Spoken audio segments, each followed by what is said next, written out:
요즘 좌우 모든 매체, 뭐 보수 매체도 마찬가지고요.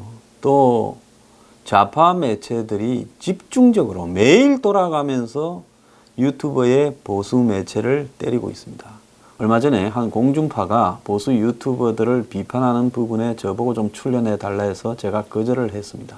가봤자 저보고 다른 보수 채널들을 비판하라 하는 부분이 될 게 뻔했기 때문에 거절을 했습니다. 근데 이렇게 온갖 걸 다 후벼 파면서 지속적으로 집요하게 공격하는 데는 제가 봤을 때는 정권의 지금 지지율 폭락의 근원으로 보수 유튜버 채널들이 굉장히 영향을 미치고 있다. 이런 부분 때문에 그렇게 한다고 보고 있습니다. 자, 이렇게 하는 이유들 중에는 이 보수 쪽에서는 보수 미디어들이 최근에 자신들의 영역을 많이 침해당했다 생각하고 이런 부분에 가세하는 부분도 있습니다. 그런데 여기서 저는 또 다르게 기존의 수구 꼴통 보수들 중에서 저를 또 직접 공격하는 사람이 여러 건이 있어요. 아마 동영상으로 찾아보면 많을 거라고 봅니다. 보수로 위장한 위중첩자 황장수, 이것뿐만 아니라 아예 저를 까는 방송으로 그냥 일관하는 화면들도 있어요. 그래서 자기들이 오른쪽이라고 생각하는 사람은 저를 위장보수, 좌파라고 하고, 또 한국의 좌파 언론들은 저를 극우라고 합니다. 자, 오마이뉴스는 차마 저한테 극우라는 표현을 안 썼어요. 그런데 어제 노컷뉴스는 황장수의 뉴스브리핑, 정규제의 펜앤마이크, 조갑제TV, 고성국TV, 뉴스타운 등 이른바 극우주의자 유튜버 채널의 구독자를 모두 합치면 60만 명 규모로 신도시 인구수에 버금간다면서 저를 또 극우라고 했습니다. 자, 극우라 했기 때문에 저도 한마디 하겠습니다. 그러면 노컷뉴스는 극자냐? 너네 극자니? 이 글을 쓴 기자, 극우라는 표현의 정의에 대해서 한번 알기나 하나, 이렇게 저는 묻고 싶어요. 자, 그는 이런 기사를 달아놓고는 이를 채널의 컨텐츠는 주로 자극적인 이슈를 편향적인 방법으로 해석해 의혹을 부풀리고 그에 맞는 출처나 근거를 제시하지 않는다라고 이렇게 말하고 있어요. 그러면 제가 묻겠어요. 한국의 좌파 언론들, 문정권 편을 드는 언론들한테. 너네들이 문정권의 편을 드는 수많은 아부 기사들, 적폐청산이나 북한과의 이 대북평화 사기 쇼나 문정권의 경제 실정에 대해서 옹호하는 기사를 쓸 때 너네들은 거기에 대해서 근거를 제시하냐? 제가 묻고 싶어요. 자, 농객들은 모든 자신들의 의혹에 대한 부분에 대해서 가급적 근거를 제시하지만은 근거를 제시하지 않을 때도 있습니다. 내 생각을 이야기를 하고 내 생각에 대해서 그것이 남에게 명백한 명예훼손이나 이런 부분이 되지 않는다면 할 수 있지요.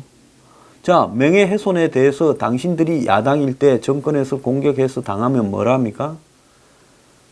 공공성이 있는 사람, 그리고 유명한 공인은 자신에 대해서 어느 정도의 욕을 하거나 비판하는 것까지도 다 감수해야 될 필요가 있고 또 거기에 대해서 그 비판을 감수하면서 다른 한편으로는 적절하게 그런 비판이 나오지 않도록 해명해야 될 책임도 있다고 말을 하지 않아요? 그걸 문정권에다가 똑같이 갖다 대면 장하성이의 아파트로 벌어지는 일을 가지고 기사를 써서 거기에 뭐가 노출됐다고 투덜거리거나 항의할 수 있어요? 없지요. 자, 그렇기 때문에 나는 이렇게 생각한다고 이야기를 합니다. 나는 문재인이 싫다. 나는 종북이나 친북이 싫다. 나는 북한에 지금 대북평화 사기 쇼를 하는 게 싫다. 적폐청산을 가장한 정치 보복과 한마디로 대중들에게 이 서커스 하는 쇼를 그만하길 바란다. 이 정권의 경제는 다 망가졌다라는 말을 할 수 있죠. 내 생각인데. 내 생각에 대한 판단은 듣는 사람들이 하는 겁니다. 이것까지도 근거를 대야 돼요. 자, 말 한 번 할 때마다 10분, 20분씩의 시간을 책 몇 권의 분량을 근거, 주, 어디 이렇게 달아가지고 다 해야 됩니까? 뭔 소리를 하고 있는 거예요. 자, 그러면서 요즘 웃기는 이야기 있어요. 성공회대 신방과 최진봉 교수는 CBS 노컷 뉴스와의 통화에서 젊은 층에 비해 사고가 경직된 중장년층들은 이것부터도 이 선입관이죠. 본인들이 믿고자 하는 정보만을 신뢰하는 경향이 있어 유튜버가 가짜 뉴스를 확산시키는 통로 역할이 된다. 특정 정파성을 가진 집단이 정보에 취약하고 보수적인 중장년층을 매개로 의도적인 가짜 뉴스를 가공해 확산시키는 것은 이미 자명하게 알려진 사실이다. 여기 자명하게 알려진 사실이라는 부분에 있어서 자, 보수 채널에서 가짜 뉴스가 있었다 칩시다. 이걸 똑같은 기준으로 지금 좌파 채널이나 좌파 각종 매체들에 대해서 이야기를 하면 자명한 가짜 뉴스가 없겠어요? 자, 자명하다 말을 이렇게 함부로 쓰는 거 아닙니다. 미국 소셜미디어들이 이제 가짜 뉴스를 차단하려는 움직임을 보이고 있는 만큼 우리나라에서도 가짜 뉴스를 막는 대책을 신중하게 논의할 필요가 있다. 자, 이게 현재 문 정권이 고민하고 있는 가장 깊숙한 부분. 어떻게 차단하고 막을 것이냐. 입들을 막을 것이냐. 자, 그래서 저한테 대해서 좌우에서 들어오는 이 공격의 배경에 저도 생각을 좀 해봅니다. 자, 차라리 가짜 뉴스라고 자기들이 예를 들어서 하는 사람들 속에 저를 끼워 넣어요. 자, 그 속에서 황장수가 제일 아프구나. 자, 그래서 전 잘 걸려들지도 않는다. 그런데 비판의 강도나 인기는 있다. 그래서 황장수를 집중적으로 공격하자. 자, 그렇게 설정을 할 수 있겠죠. 자, 그 다음에 두 번째로는 제가 기존의 보수의 썩은 부분과 잘못된 부분을 공격을 합니다. 원격 의료나 또 더 나아가서 인터넷 은행도 비판을 해요. 자, 이러니까 기존의 보수의 썩은 건들이 연결되어 있는 뒤에서 제가 공격하는 게 아픈 쪽에서 황장수 좀 씹으라고 했는지 부쩍 또 최근에 보수라고 채널을 하는 사람들이 날 씹을 시간에 문재인을 씹고 이 정권을 공격을 해야 될 건데 아예 나를 씹기 위해서 방송을 하고 있어요. 저는 그들의 영혼에 가련함을 느낍니다. 자, 위장보수다. 너네들이 생각하는 위장보수의 기준이 뭐냐? 내가 보수를 못해서 안달해요? 나는 보수 진보나 이런 부분에 대한 지금의 가치, 나는 보수를 지향한다고 봐요, 이념적으로. 그렇지만은 대한민국의 이 썩은 판에서 보수 진보를 나누는 그 기준들이 아주 왜곡되었고 그렇게 말하는 사람조차 보수가 무엇이고 진보가 뭔지를 모르는 놈들이 대부분이라는 겁니다. 누가 누구한테 재단을 하고 자빠졌어요? 자, 그렇게 자꾸 날 씹으면 당신이 1등이 됩니까? 열심히 하세요. 저는 처음부터도 그냥 제 혼자서 제 길을 왔고 누구 도움 받지도 않았고 앞으로도 그렇게 갈 겁니다. 자, 목에 칼이 들어온다. 문정권 뭔 장난을 치고 싶어요. 자, 이제 보수 유튜버 채널들을 다 한번 문을 닫아버리게 하고 싶다. 법적으로 이제 과감하게 걸고 유튜브에다가 손을 써서 문을 닫아버리게 하고 싶다. 이런 걸 고민하고 있겠죠. 아마 앞으로 구글이나 유튜브의 한국에 대한 정책을 중국처럼 문제를 삼아서 시비를 걸 수도 있을 거라고 봅니다. 중국에는 구글이 지금 못하잖아요. 그까지는 안 가더라도 딱 FTA나 이런 부분에서 제외되지 않는 속에서 구글과 유튜버가 필터링이라는 이름으로 한국의 정치 유튜버들 부분에 대해서 손을 대게끔 할 거라고 저는 보고 있습니다. 그까지도 대비하면서 저도요, 긴 전쟁을 하려고 준비하고 있어요. 그래서 가짜 뉴스를 이야기하는데 섞어서 사람 엿먹이지 마라. 황장수가 말한 것 중에서 가짜 뉴스가 있다면 무엇이 가짜 뉴스인지 기성 언론들은 한번 답을 해라는 거고요.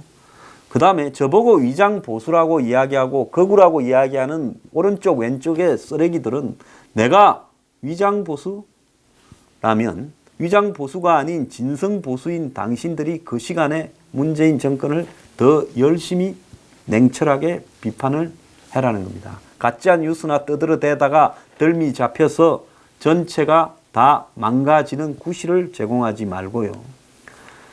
자, 비겁하게 등 뒤에서 총을 쏘는 이런 작자들이야말로 저는 그야말로 서구 기득권의 끈앞풀이라고 봅니다. 내가 내 방송에서 누구를 보수 진영에 있는 누구를 비판을 하거나 관련 없는 사람들에 대해서 공인이 아닌 사람들에 대해서 비판을 하는 걸 봤습니까? 각자가 자기 일 열심히 하면 돼요. 그런데 보수 매체가 공격을 해요. 지난주 금요일에는 동아일보 칼럼에서 항장수를 제일 위에 올려놓고 뭐라 하지 않습니까? 같은 보수 채널을 운영하는 사람이 저를 비판을 해요. 위장 보수라고. 그것도 관심이 있으니까 그래 줬어. 고맙다고 표현을 할까요? 그것뿐입니까? 거구라고 해요. 이 좌파 매체들은. 거구에 저를 슬그머니 끼워 넣어요. 다른 보수 채널이 잘못했으면 잘못된 것을 정확하게 지적을 해서 하면 될 건데 거기에는 항장수를 하나도 집어넣지 못하면서 인기 있다고 하면서 거구라고 이야기를 하면서 전체 거구가 대중들을 가짜로 선동하면서 이렇게 왜곡시키면서 인기를 누려가고 있다고 이야기를 하고 있습니다. 자, 제가 앞으로 노컷 뉴스를 이야기할 때는 극자라고 하겠습니다. 그가 나를 거구라고 했으니 내쯤 되는 사람이 거구면 노컷 뉴스는 극자지요. 극자 노컷 뉴스는 저를 거구라고 하는 근거를 정확하게 제시해 주길 바라고 해당 기자는 거구라는 개념에 대해서 정확하게 이해를 하고 있는가? 내가 민족주의에 집착을 합니까? 나는 민족주의라는 게 질리는 사람이에요. 북한하고 통일할 필요도 없다. 저 따위로 한다면 따로 그냥 편안하게 살자고 주장하는 사람이에요. 내가 무슨 이 민족이라고 하는 부분에 대한 허울성, 민족은 하나다, 통일, 평화 이런 데 좀 질린 사람이라고 이야기를 하고 그걸 섣불리 갖다 들이미는데도 반대합니다. 미국이든 일본이든 서로 뜻이 맞으면 국경을 넘어서서 살아보자고 하고 싶은 코스모폴리탄이에요. 자, 제가 거구라서 소수인 계층에 대한 적대감을 나타냅니까? 제가 적대감을 나타내는 것은 문정권의 핵심들 말고는 없어요. 당신들은 소수가 아니고 다수라고 자부하고 있잖아요. 내가 정말로 어렵고 가난하고 힘든 사람들에 대해서 보수 중에는 거의 몇 안 되게 애정을 드러내고 있지 않습니까? 그러면서 기득권을 위한 인터넷 은행이나 원격 의료 같은 부분에 반대를 하고 있잖아요. 그런데 거구입니까? 이런 거구 봤어요? 그것뿐입니까?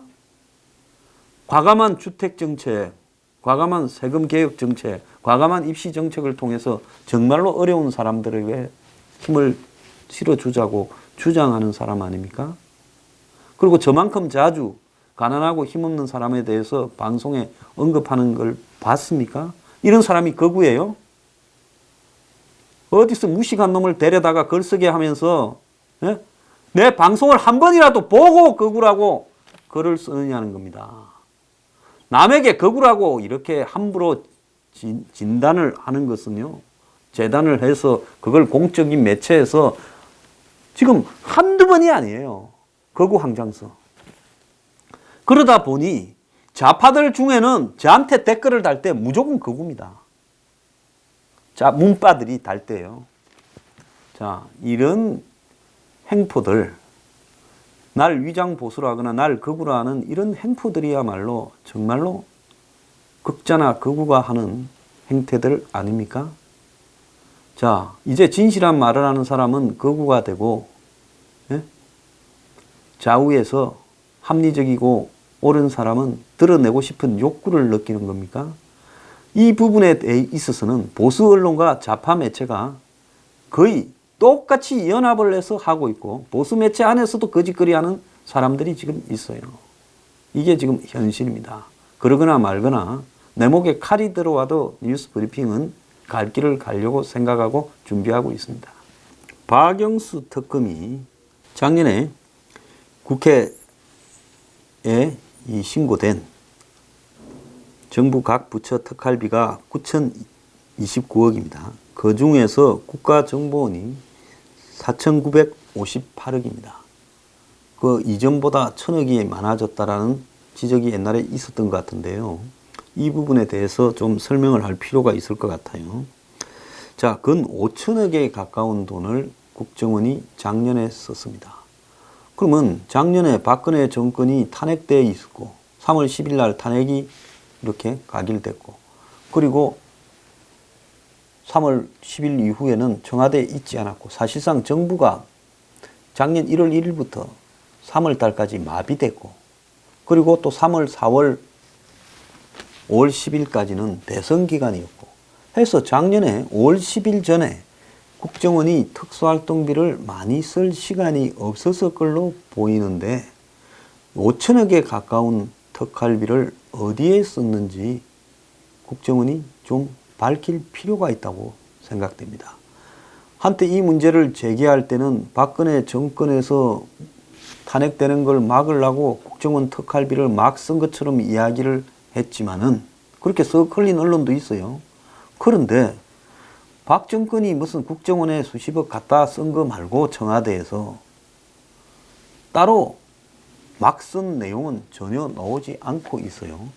그러면 5천억에 가까운 이 특활비의 상당한 부분은 현 정권이 5월 10일 날 들어서고 난 뒤에 쓴 걸로 보입니다. 그러면 도대체 5월 10일 날 출범한 정권이 7개월 반 기간 동안에 특활비를 얼마를 국정원 특활비를 어디에 썼는지 그래서 이렇게 많은 돈이 지출되었는지에 대해서 좀 밝힐 필요가 있지 않냐. 저는 이런 돈 중에서 상당한 부분이 북한 석탄 밀수 본체 자금으로 혹 갔느냐 하는 부분에 대해서 국민들 의심이 있을 수 있다고 봅니다. 그렇기 때문에 이런 부분에 대해서도 국정원이 5천억 가까운 부분을 간첩도 잡은 게 없잖아요. 한 건도 없죠. 그리고 국내 정보 수집이나 한마디로 국내에서 수사도 안 했잖아요. 그러면 국정원의 업무가 절반쯤은 마비되어서 절반이 아니라 뭐 입주 3분의 2는 안 하고 작년에 보니까 그 회사 직원들 다 놀고 있는 것 같더니만 전국에 흩어져서 이 돈을 어디에 썼는지 뭘 했는지 요즘 국정원 하는 게 안 보이잖아요. 아무것도. 오죽하면 미국에서 한국 국정원이 뭐 하냐고 문제 제기를 하지 않습니까? 그런데 그 돈 어디 썼는지 한번 좀 밝혀야 되는 거 아닌가 하는 생각도 들어요. 자, 그런데 이 박영수 특검이 지금 작년에 특수활동비를 법무부로부터 수령해서 썼다는 겁니다. 2016년 12월에 4억 4,300만 원을 받아 1억 5천만 원을 집행을 했고 2017년 2월액을 포함해서 5억 1,400만 원을 받아 잔액을 집행해서 6억 6,400만 원의 특활비를 썼다라는 겁니다. 자, 박영수 특검은 특활비 외에 인건비와 운영비를 별도로 배정을 받았고 지난해 말 국정원 특활비 상납 수사를 자기들이 하면서 특활비를 더 안 받았다라는 거예요. 자, 특검이 운영비가 별도로 책정 수십억씩이 되어 있는데 박영수 특검이 이 특활비를 받았다는 것은 정말 저는 이해가 가지 않습니다. 특검이 뭐 하는 일이 있다고 특활비를 받습니까? 박영수 특검이 운영비가 한 25억 정도 이렇게 있었을 거고 또 공소 유지를 위해서 특검 활동이 끝난 다음에도 14억이 넘는 돈을 편성한 걸로 알고 있습니다. 자, 그런데 이 박영수 특검이 특수활동비를 6억 6천만 원을 받았다라는 것은 좀 어이가 없다고 저는 보고 있어요. 자, 당시 특검이 105명인데 파견 검사와 파견 공무원, 수사관 이런 사람들은 검찰, 경찰에서 파견된 사람은 정부에서 주는 월급을 그대로 받아가고 변호사, 법무사나 또 여직원이나 이런 사람들은 이 월급을 특검에서 주죠. 그래서 그 보수 규정은 박영수 특검은 월 777만 원을 받았고 그 다음에 특검본은 734만 원, 특별수사관들은 653만 원을 받았다는 겁니다. 이 외에도 운영경비가 하루에 7만 원씩 있었다는 거예요. 자, 그래서 이렇게 보수를 받았고 당시 대치동 사무실에 3개층을 임대했는데 140평 정도가 됐는데 보증금 이액에 임대료가 월 2천이 나갔다는 겁니다.